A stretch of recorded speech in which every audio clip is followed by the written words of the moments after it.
Good morning. Good morning. Happy New Year to everybody. How are you? Happy New Year. Wonderful. Well, we're sliding out of another holiday season. I don't know if I like the feeling of that, but here we are. And getting on with another new year. And I got to tell you, for the first time since we've started doing these Zooms, I really miss being in the room with everybody. There's just something energy-wise missing in my life right now. And I think it has to do with the fact that I threw this title out without really thinking about the talk that had to go with it. So, but hang in there. We'll get there. It's just one of those funny things, you know. I'm sitting there watching TV one day, and I see this commercial for an exercise machine, and off screen there's this exercise coach announcing that the bike trail was about to get steeper. And I thought to myself, just in an instant, I says, in what world do I need to be told that? You know, I'm riding the bicycle, and I can see what's going on around me. And so, you know, it started me thinking how many times we listen to what others say rather than open our own eyes. And how many people in our lives think they need to tell us what to think? I took another sip of my cherry Diet Cola and let my mind dive down the social media rabbit hole by asking, just when did we surrender our power to likes, stars, and Yelp reviews? You know, the science of mind teaches that each of us is fully unified and empowered with and through spirit. This truth is the very core of how the universe works. When I ask myself, what would Jesus do? And, you know, that's kind of what I do when I get into one of those situations where I have to ask myself, how do I want to deal with this situation? And I'm using the language of my traditional upbringing to focus on this core truth. So I ask myself, well, what would Jesus do? Because Jesus is such a core teacher in spirituality traditionally. You know, the teacher Jesus reminds us above all that the power of spirit is running through each of us and does not need to be invoked by the ordained or the anointed. We don't need a narrator to deal with the situations we need to deal with on a day-to-day basis.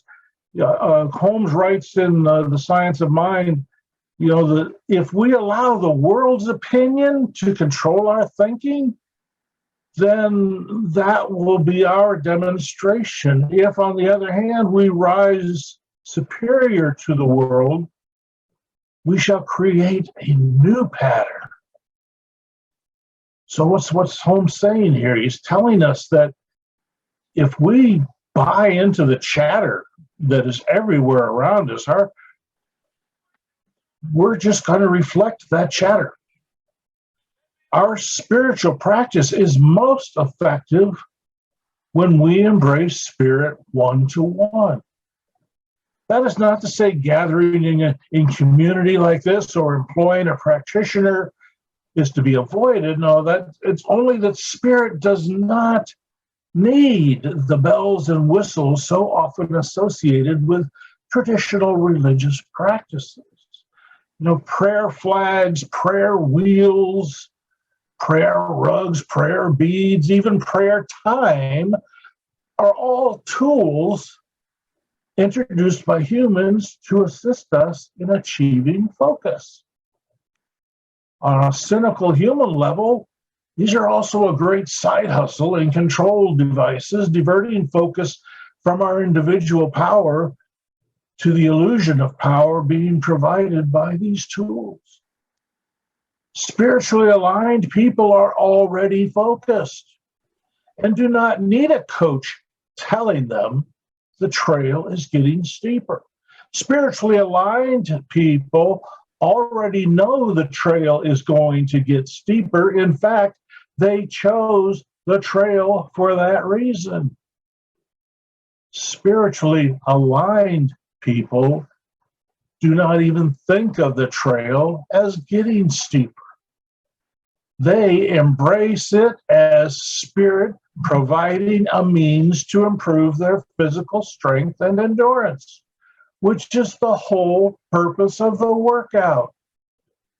No one jumps on their exercise device with the intent of suffering unnecessarily. Their intent is to become strong like bull. When we listen to others and allow ourselves to believe the trail is getting steeper, we are setting ourselves up for failure. We are opening the door to the idea that this is hard and painful.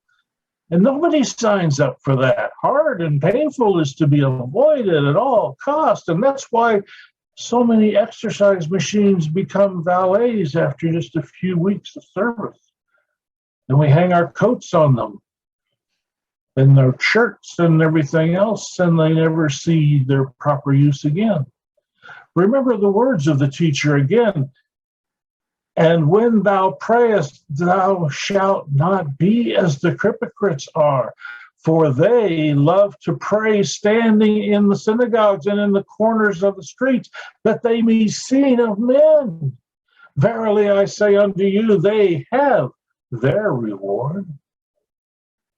But thou, when thou prayest, enter into thy closet, and when thou hast shut thy door, pray to thy Father which is in secret, and thy Father which seeth in secret shall reward thee openly. The hypocrites are not praying to align with spirit. The only reward they are seeking, and the reward they so easily acquire, is the illusion that they are pious and forthright. They have been seen to put on a show of praying.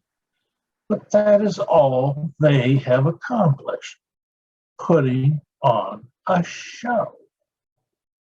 Our reward comes from aligning ourselves without need for recognition, out of sight, one-to-one with spirit. We have always known this. It is even reflected in our birthday ritual of blowing out the candles on the cake. We make a wish, but we keep it private, don't we? It is between us and our understanding of God. When we speak with God internally, when we embrace the idea of God, or spirit if you prefer, internally, our inner voice speaking to that inner voice, this is when we are our most powerful, because we are fully unifying with spirit, linking without any outside narration interfering with what's happening one-on-one. Holmes writes again, if we are swayed by the opinion of others, we are falling under the illusion that we are using an isolated power and do not understand that which really heals is the knowledge that the spiritual man is already complete and perfect. This is circling back to that core of our truth, that each of us is fully unified and empowered with and through spirit. Remember from previous lessons, spirit is whole and complete. Each of us is a manifestation of that wholeness. There is no separation. Spirit is infinite. We are a manifestation of the infinite. Spirit is whole and complete. We are whole and complete. This is the core of our teaching. This is what we fall back on whenever we have to make one of those human choices. A fully aligned individual, what I think of as the full Jesus experience, if you will, would enjoy the scenery provided by the exercise equipment and never feel challenged by it, regardless of its setting. That individual is comfortable in their knowledge that they are already fully fit and capable of cruising through any scenario. Think of it more as an ET experience than a workout. Recall when the children just took off into the sky riding their bicycles. No effort, no fear, no wasted energy, just doing it. Now, the teacher again is said to have demonstrated this by walking on water, unaffected by any human doubt that it could be done. Just did it because it was the thing to do. No doubt, no question. Maybe some future version of the exercise equipment will send our bicycles plummeting down a hill toward a raging river, and our mind will spiritually open the waters and allow us to pass through harmlessly. Holmes writes again that truth is absolute and remains unaffected by the opinions, desires, or beliefs of men. Our biggest challenge is remembering any deviation from the truth is on us. We choose our beliefs. We can teach ourselves the core principles. We can align ourselves with the core principles and convince ourselves that these are the principles by which we will live. And then we go out into the real world. And we are challenged by people who are not as well aligned. And we have to remind ourselves that their problem is not for us to solve, but for us to lead by example. And remember our core truth. Misinformation is everywhere. It is stockpiled in corners. It is reinforced, and it is widely distributed free of charge. We have the common sense to filter through the trash. When we focus on the spiritual truth, when we ask our personal version of what would Jesus do, our gut, that still small voice within, keeps us on track. If we surrender to the voices of others, we believe what they want us to believe. And our unity starts to erode us because our power is still working. The power never stops working. But our beliefs are contaminated if we have been listening to others and allowing their misinformation to become our beliefs. The power that is within us continues to work. The saw continues to spin.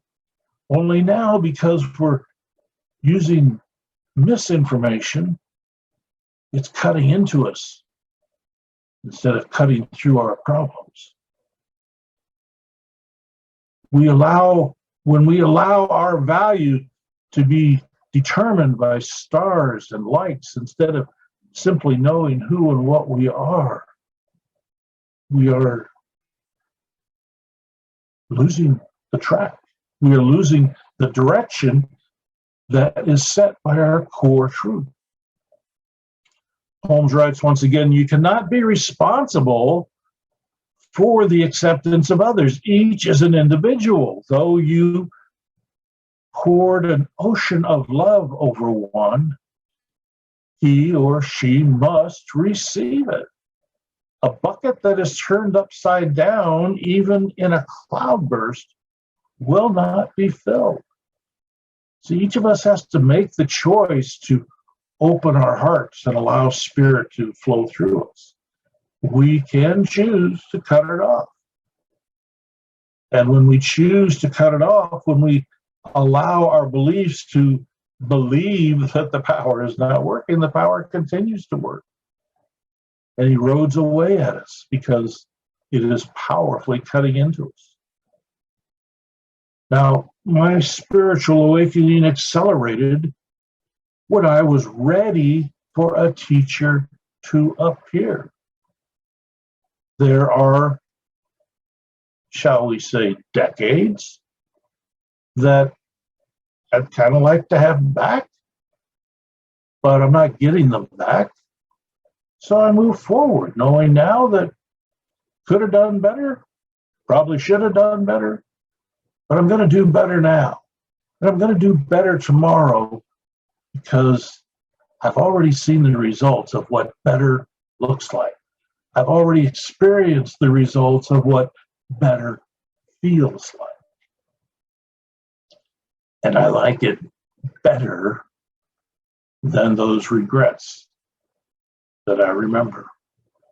Having traveled now a long way down this path, though I still need to remind myself that this is my path, and no amount of love can force anyone else to be right where I am. There is no benefit to me telling everyone exactly where I am, where I'm going, or how I got here. Truthfully, the answers are, I don't know exactly where I am. I don't know exactly where I'm going. Only God knows how I got here. So I'll just blow out my candles, skip the narration, and let God make my wishes come true. Please enjoy your ride wherever it takes you. It's going to be fun. Thank you. Okay, yes. Fun ride. Fun ride definitely for Reverend Stockings. Yes, ma'am. I want to applaud that. This is one of the best messages I have heard from you, and it really did resonate when allowing the chatter. That's what we're in right now. Everyone's taking in what is being said and not remembering our own divinity and not standing in our divinity. We are accepting that they, whoever they are, and AKA, I'm not going to call any names, but you know, if you don't do this, you don't do that, and you don't do the other, then this will continue. And then now we have another variation, and now you need a booster, and on and on and on. That's the outside. One of the things that occurred to me as you were speaking was the science of mind principle of inductive and deductive reasoning. And we have just settled so much into inductive reasoning, taking all of the information from outside and bringing it in as though it is our own. And when you started speaking, I started understanding even more clearly the difference between those reasoning abilities that we have and how we've given our authority over to the media and to all those who are living with the idea of fear, not knowing it, but nevertheless, that's what is projected. And so I thank you very much. Your message was very encouraging for me and very, very helpful to me. So thank you very much. Welcome. Thank you. And Reverend Isaiah, that reading from John 13, 34, 35, I appreciate that too, because they gave me another dose of encouragement and confirmation. all right. And we have heard Reverend Alma talk about the new world so very much. And for us, as you're talking about one this and one that, and this is the next, and like a never-ending story to the boosters and so on. I was asking myself that question too, as I go through on my job that I'm occupying just a couple of months ago. Every second nurse is sick. Every second nurse is sick. And, you know, they're wondering too, where is this all going? It's like a never-ending circle. They say, oh, I took the booster, and oh, I took the 2 shots, and oh, I did my test, and I'm still sick. So, yeah. So who is doing the narrating and who is really listening, right? Because very excellent exhortation. But when I think about someone staying on track, Reverend Glen, as a youngster in their spiritual walk, without narration. Okay, like for example, when someone just start walking and say, oh, I need some money, and they walk down the road and they find $100 bill. And 6 months after that, they're struggling with money.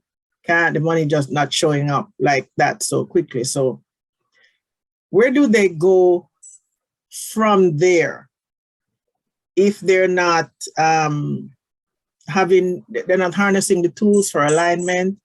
They have no teacher to get any, you know, so-called narration from. Where do we go when we're young like that and not having the narrative, let's say? Well, for the person whose spirituality is awakening, and the physical age, of course, is irrelevant, but let's say for a young person, as any person who's simply becoming aware of spirituality and they're awakening to it, they have come to a point in their life, and it doesn't matter whether they're 10 years old or 60 years old or whatever, they've come to a point in their life where they recognize there's something missing and that there's something more that they need. I mentioned in the talk, I said, when I was ready for my spiritual awakening, I was ready to accept the teachers. Now, I can probably go back through my personal experiences and cite 1,000 instances where teachers showed up ready to help me, but I couldn't recognize them. Simply refused to see them. None is more blind than those who will not see. And so I used whatever substitute was offered to me by my society at the time, be it, well, let's just say questionable choices that would help mask the symptoms of the misery I was feeling. Until the day finally came along where my inner core said, enough of this foolishness. Come on. How many rowboats do I have to send to your flooded house before you get in one? You know, that old story of, God, why did you let me die in the flood? Well, I sent you a rowboat. I sent you a helicopter. I put it on the news that the flood was coming. Why did you let yourself die? Well, I finally recognized that, well, there's something I could probably look at that I haven't tried before. And it's individual for each of us. It is so, I hesitate to use the word difficult, but it's difficult for us who have already started down the path and begin to recognize the signs, to look back and see people stumbling in the dark. You just want to grab them by the shoulder and say, this way, push them this way, you know, go come with me. And all you can do is sit there and say, when that person is ready, they will see the teacher and they will start to gravitate toward the light. And, you know, we are so accustomed, most of us anyway, to the traditional religions who take us as children and say, this is what you read, this is what you say, this is where you show up, do these things and you will be saved. Well, those of us who have found the science of mind and like teachings, regardless of what you call them, we realize that none of that really matters. Showing up at a particular time, you know, it's great to have community. I support it 100%. It helps to have people around you that think the same way and reinforce it. But by golly, if you're not as an individual ready to accept what's coming at you, you're not going to see it. And suddenly when you are ready, you know, maybe that book that's been sitting there on the coffee table for a long time is like, well, let me turn the cover here. Let me see what this says. Or maybe I'll go to that meeting that my friend is telling me about and see if there's something there that works for me. You know, I mean, Yeah. it just depends. It's like the person who I credit with saving me was probably one of the wildest examples of living life large that I ever knew. And a period of time passed where we didn't see each other. And when we came back together in our lives, when he came back into my life, suddenly he had experienced the beginning of his awakening. And I recognized it in him, and I recognized that that was something useful. That was something good. And he started taking me to meetings that helped me begin to feel it in myself. And I'll take it one step further. I later and actually concurrently was working with someone else who was kind of back where I had been on a path of self-destruction. And when they began to see the change in me, their life began to change. And I had an instant reinforcement that this is good. Something good is happening here.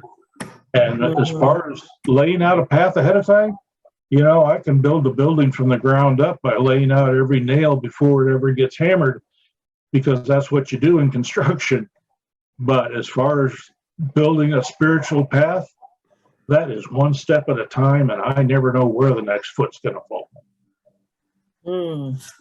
Right. And that's a perfect segue into the next point here that you made, that spiritually aligned people know that the trail is going to get steeper. So with that song that you just sang there, how do you expound on that? Because, you know, I would have thought if some people would know, like real, have the head knowledge that this is going to get steeper, but it doesn't always seem to pan out that way. So, well, you know, using the exercise bike as the example here. First of all, why would you get on an exercise bike thinking it's going to be easy? I mean, well, obviously you're on the exercise. Really? I did, yes. You just thought you were going to sit there and suddenly be fit and healthy without putting any work into it. Seriously, I did. Well, there was going to be a level road going along. I didn't see the steepness of it. Yeah. I've made that same misjudgment myself, thinking that I could get there without working at it. And spiritually, we still have to work at it. Spiritually, we still have to understand that these exercises aren't to make our life easier so much as to be able to navigate the challenges that continue to come at us. And, you know, we get on that exercise bike because we know that the trail gets steeper, because it says right there on the box, it's a programmable exercise program. And why would we have an exercise bike that runs downhill all the time? That's not exercising. Now, the Jesus persona, as I mentioned, would essentially be riding the bicycle downhill all the time, because they're already so fully aligned. They're right there at that level that it's like, okay, you know, I'm just on the bicycle and here we go. But for the rest of us, we're exercising to build muscle. We're exercising to build endurance. We're exercising to build our lung capacity and do all those things. We're putting ourselves to a test to make ourselves physically better. Now, spiritually, we are out there all the time too. Spiritually, we begin finally to understand that life is never going to be served up to us on a silver platter. There will always be challenges along the way. Yeah. Our spiritual strength is that, okay, what would my inner Jesus do in this case? It remembers, I have never failed before. I simply haven't. I've had some missteps. I've taken some misdirections, but I've never failed. The proof, I'm here today.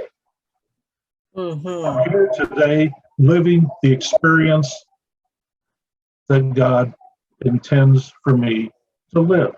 Not that God laid out a plan and said, you're going to have to go through this stuff. I mean, God just cut me loose on the planet like everybody else and said, have a good time.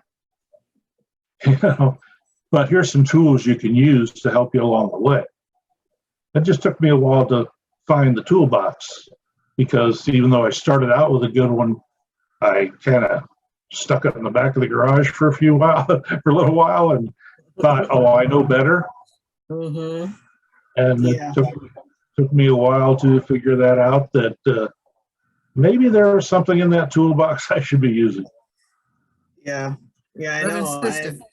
Yes, go ahead, Patricia. I just want to regress a little bit back to the example where you said the person was walking down the street saying they need money, and then they found $100 bill. Then next month they are now back at the same spot. What do you do about them? You know, that is a place where many people are, and that is they're not aware and they're taking in all of that external information. And I was thinking as Reverend Stocking was giving his explanation of that, you know this person, and and they told you of their experience, and that is how you can share it with us. And so a part of what we know, part of what I know now to do is to send blessings and consciously send blessings and encouragement to that individual, so that the next month, whenever they come up, they don't have the money they're stressing, they have available to them the encouragement and the uplifting that you have sent to them. So maybe they will be able to see or feel within themselves the need to adjust their view and remember and recall the inner divinity with their inner divinity, and make other kinds of choices. But in the meantime, as a practitioner and one who may have begun the awakening, knowing that person, you encourage and enlighten them all the time, all the way, so that whenever the next month come and they're short of the money and they start stressing again, it won't be, the atmosphere won't be as dense with the darkness, because you, as the practitioner that knows them, you've been loving and encouraging them afar. And that's a part of the practice that I know that the Science of Mind principles offer and encourage. Stay forever mindful, pray all the time. And you pray for and for others. And so that individual who had not begun the awakening, they can then be impacted by your awakening and your encouragement to them. Thank you. So that was one of the things. And I'm going to, since I have it now, I'm going to segue. Actually, that song, Hallelujah, I had a conversation with a very important person to us. And we're being encouraged to review and look at all of our past experiences and recognize the importance of changing. But that song and that word hallelujah, as I'm understanding it more and more, that was given to us a long time ago. It was of the fifth dimension. It was one of those kinds of terms that was, quote, before its time. We used it not knowing it was before its time, but it is appropriate for the time that we're in, and it will uplift us. And so I just wanted to say, I thank you. When that song came on, that particular rendition, the lyrics that he used were a little different from those that I had heard, but I've been listening to many variations of that, but it's still with the same melody and the same harmony that was given. And hallelujah is one of those terms, one of those words that hold high intense energy. It was given to us in the third dimension with its knowing that we were coming to the fifth dimension and it would be there. And so we could use, I feel and know we could use that term to assist us as we move. Very, very high energy word, that hallelujah. It carries such, sometimes you just feel it in your bones when it's being rendered. Yes. And thank you for that. Yes. So beautiful discussion. Getting back to that question about the person who, you know, they found the $100 bill and that was great for the short period of time. That, you know, can be pointed out to them as simply, you know, you had a shortcoming and you overcame it by that miraculous event of finding a $100 bill. But your prosperity, your core value of prosperity is within you all the time. And what we train ourselves to do is stop listening to the outer chatter that says we need to get our riches from an external source. We need to learn that our riches, our prosperity is an inside job. Yes. And as that truth burns within us, as that develops as a core of our essence, then our prosperity starts to reveal itself to us in a way and variety of ways that we cannot begin to imagine. You know, we start out, all of us start out with a simple demonstration of a parking space near the front door of the store. That's kind of the classic, just to give you, you know, an easy take. You get that one. Well, then the day comes when you realize, you know, I could probably use more exercise than I'm getting. So I'm going to start finding parking spaces out toward the street and have to walk back to the store. And you realize that was the right parking space for me.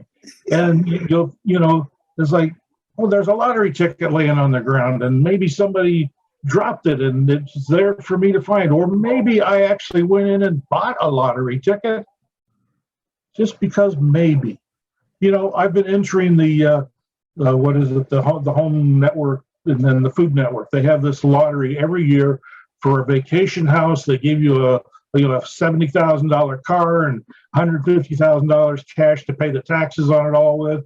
And I enter that thing twice a day, every day, all through the process, knowing that somebody's going to win. Might be me, you know. If so, yay. If not, okay. But if I didn't enter, I wouldn't have a chance. Right. You know? Right. So I do the entry. It's fun, but I'm not banking on it. You know, I didn't quit my job. I didn't quit my day job. I didn't give away my car. I'm still hanging on to those things until better comes along, because the prosperity that I'm currently, experiencing is fantastic, but I'm always open for more. And we can teach that to our students as well. Allow ourselves to be open for more and better, always. Yeah. And then you begin to recognize the little opportunities that come along, whatever it is. Maybe it's an opportunity for, you know, an extra gig here and there, or a few more hours of work. You know, your boss comes to you and goes, you know, I really need somebody to work the weekend. Would you mind doing it? Well, you don't want to work the weekend. You worked hard all week, but you look at it and you go, well, you know what? That's an extra $300 in my pocket. Maybe I should take it. You know? Yeah. And you can turn it down, but at least it came to you. It did. Sure did. Yeah, so the lesson is stay open at the top. Absolutely. Stay open at the top. And something gotta give. So we had a wonderful discussion.